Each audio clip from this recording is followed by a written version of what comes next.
God, what a huge crowd. I had last night I went to Providence and had a sleepover with my granddaughter who is at RISD. And I told her I was going to speak to 12,000 people. This is an extraordinary crowd, an extraordinary conference at an extraordinary moment. What is happening to women now is really quite something. And I think it is very important for each one of us to share our experience and to support one another. And feminism is fashionable again. How about that? So I will take you, imagine 1944 in occupied Belgium. A young girl, age 22, is arrested in a house of resistance. She's taken to interrogation, and she's so afraid to be interrogated and tortured in order to reveal information that she says, "I'm Jewish." And the woman who was interrogating her said, "Don't say you're Jewish because that won't be good." But she did, and as a result, she got shipped to Auschwitz. She went in a slave labor. She went to Auschwitz, and as the war was, ending, she was pushed through the death march into another camp, Ravensbrück, and then yet another camp. For 13 months, she was in concentration camp. In June 1945, one morning, the German disappeared, and the Russian came, and the Russian raped them, and then they disappeared, and then came the American. They were put in a hospital. She weighed 49 pounds, which is less than her bones. She did survive, however, and when she filled the questionnaire that she had to do to identify herself, she wrote her name, her last name, her address in Belgium, and then they say state of health.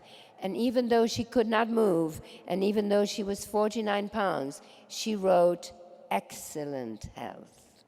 And that is what she survived. She survived. She went back to Belgium. Her mother couldn't believe she came back. She fed her every 10 minutes, a little bit, and regained her weight. Her fiancé came from Switzerland. They got married, and the doctor said, "It's okay to get married, but you can absolutely not have a child because you won't make it and the child won't be normal." Well, sure enough, 9 months later, I was born, and I was not normal.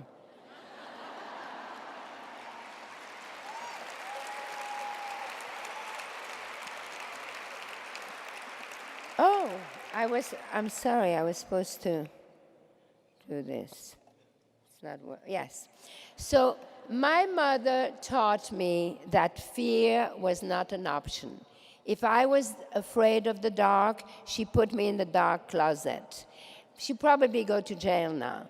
But after 10 minutes, you are in the dark. First of all, it's no longer dark. And then after that, you realize that there's no reason to be afraid of the dark. My mother used to say to me, "God saved me so that I could give you life. By giving you life, you gave me my life back. You are my torch of freedom." And this is what I was raised with, this torch of freedom. I grew up in Belgium, a little Belgian girl, little Jewish Belgian girl with curly hair, amongst all blonde girls with very straight hair. And I read a lot. My books were help to me, and my diaries. As soon as I could write, I wrote my diary, and I did that all my life. And because of that, I never went into therapy. But one thing I remember when I was a young girl is my mother in her room had a big vanity, a beautiful mirror, a big vanity. And I used to spend hours in front of the mirror.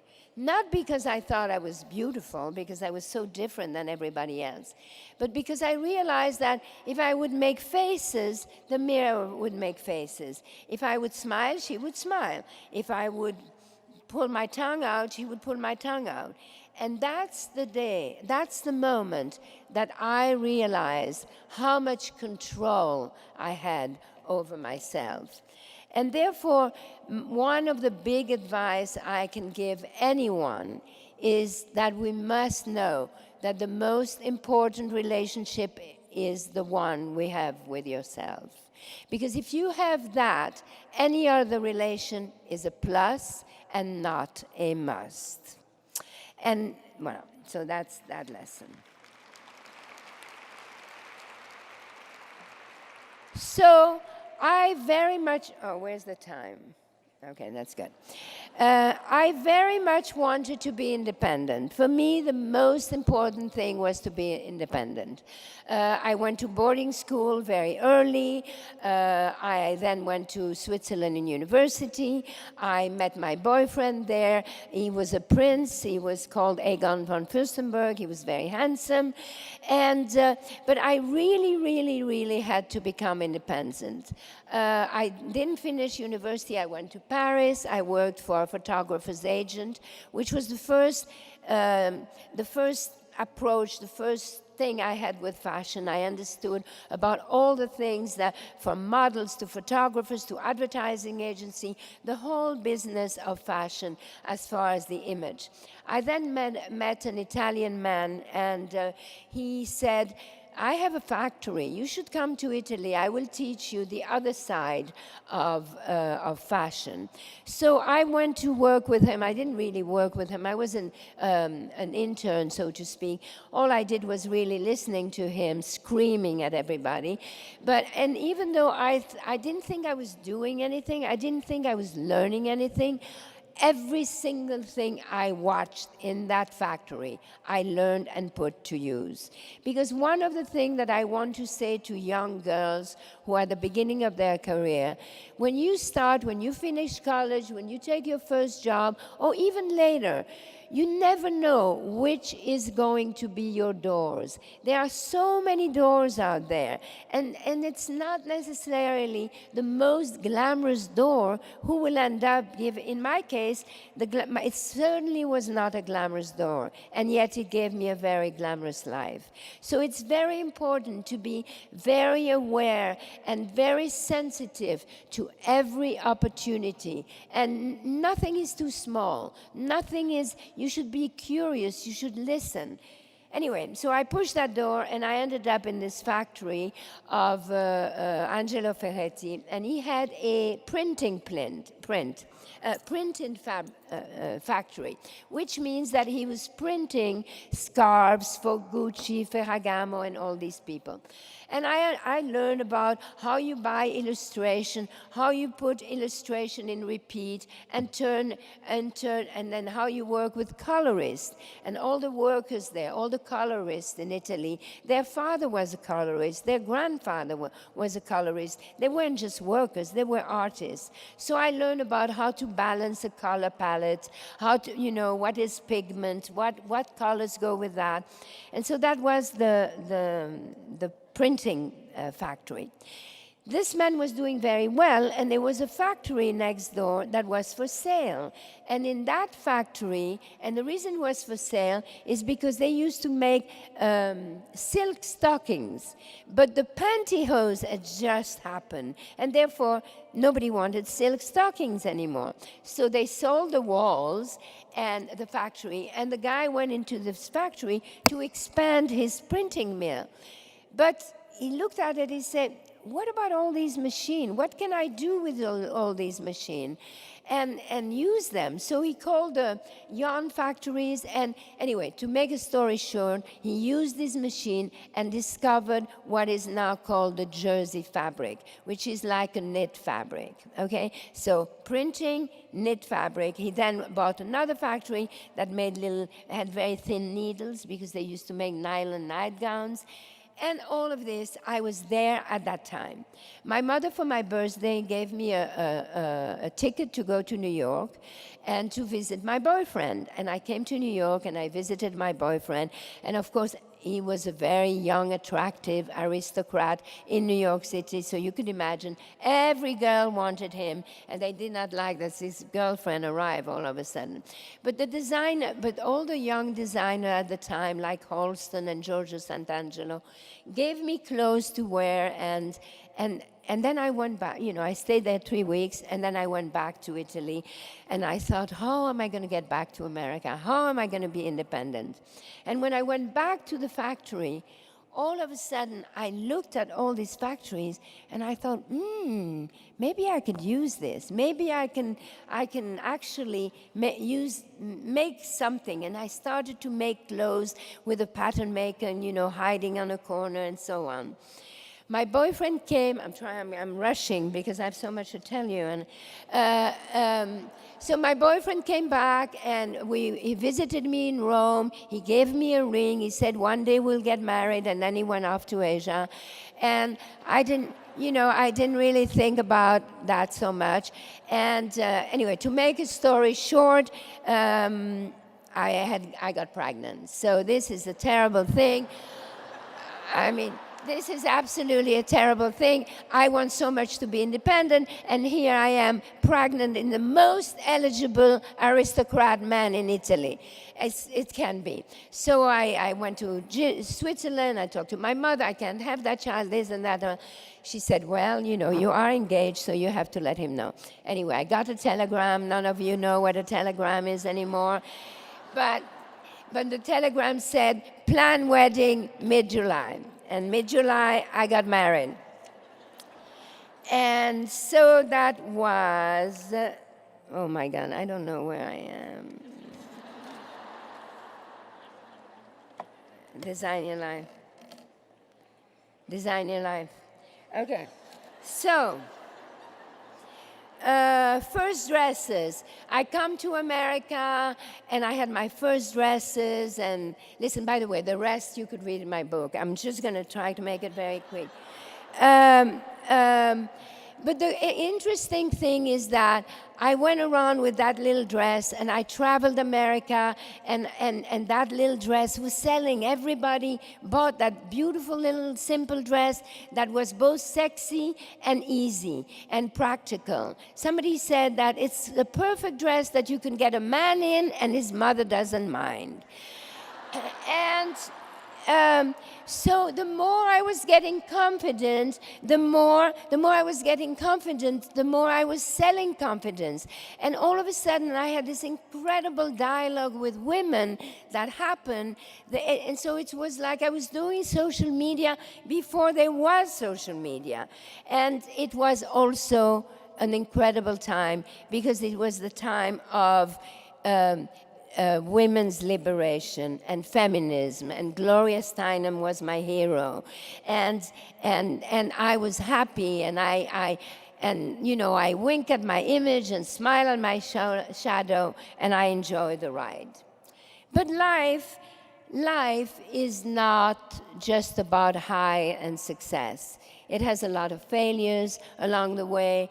You have failures, you have diseases. I went through 2 cancers. All of these things happen. And that is what women go through.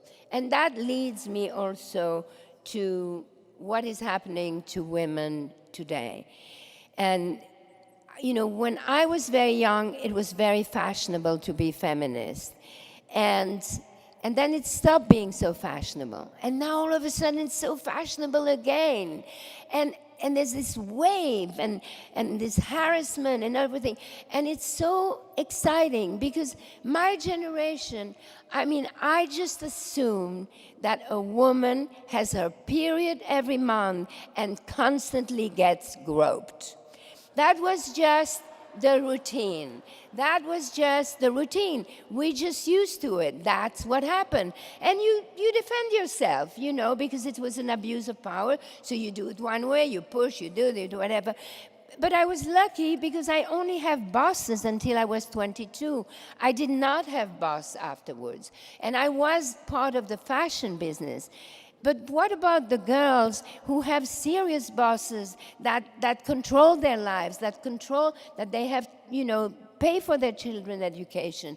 And what about, why are they so delusional that they think that if they touch your tits every time they go by, they think it's a compliment? Women are not meat.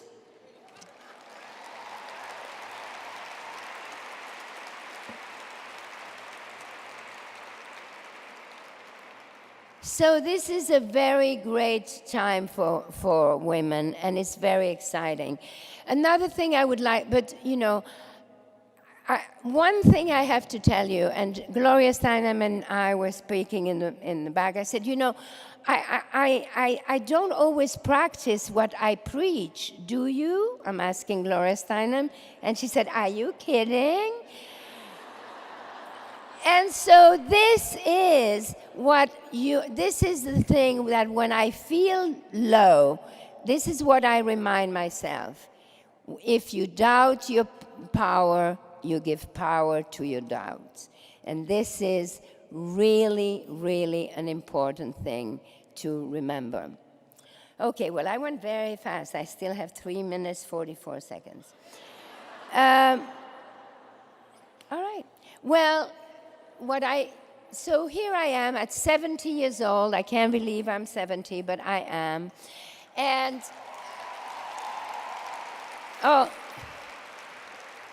you think that's bad. Wait until you see Gloria Steinem, how she looks and how old she is.